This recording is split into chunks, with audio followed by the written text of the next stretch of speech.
We met in college. She was vibrant, confident, and had this smile that made you forget everything wrong in the world. I wasn't her type at first, she told me that straight up. But I was persistent.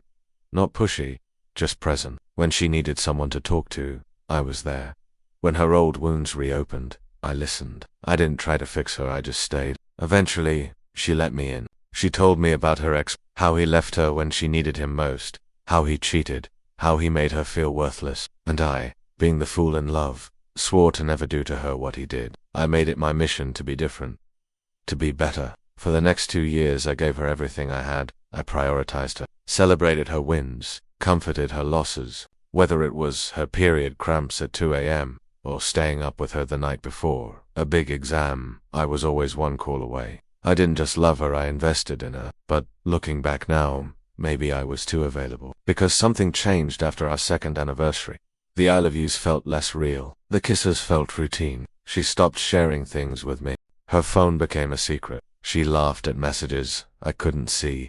My gut screamed, but my heart kept making excuses for her. Then came the night she left her phone unlocked. I didn't mean to snoop, but when it lit up and I saw his name, her ex, I froze. I opened the messages and there it was. Weeks of late-night chats, voice notes, even pictures. She called him babe, told him she missed what they had.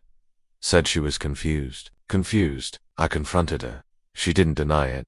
No tears, no anger, she just said, I don't know what I want anymore. That was the last night she slept beside me. She packed her bags the next day and moved out. Just like that, 2 years vanished. I spiraled for weeks. I blamed myself, wondered what I could have done better. My friends told me I dodged a bullet, but it didn't feel like a win. It felt like a betrayal I never saw coming. But slowly, I started healing. I cut contact. I went back to the gym, focused on work, read books I'd forgotten about, and most importantly, I started remembering who I was before I met her. Then, out of nowhere, she texted me. A new number. I stared at it for 10 minutes before replying.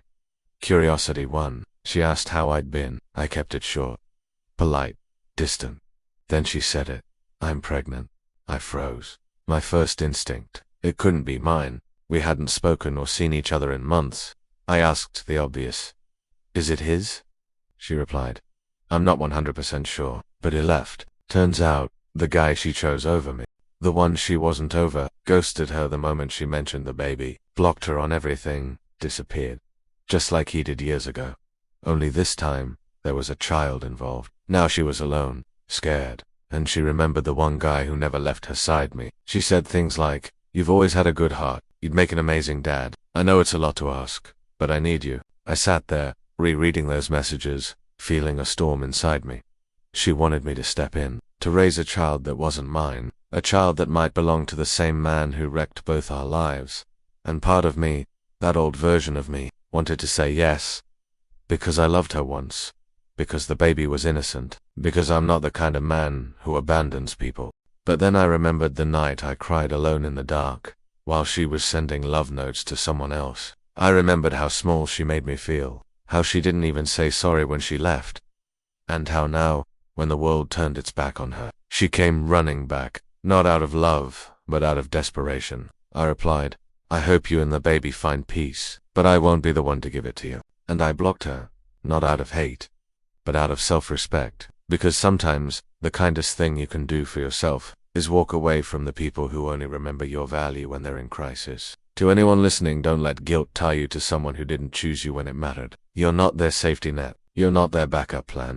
You deserve to be someone's first choice, not the last resort when the storm hits. Remember, loyalty is beautiful, but loyalty to the wrong person, that's how you lose yourself.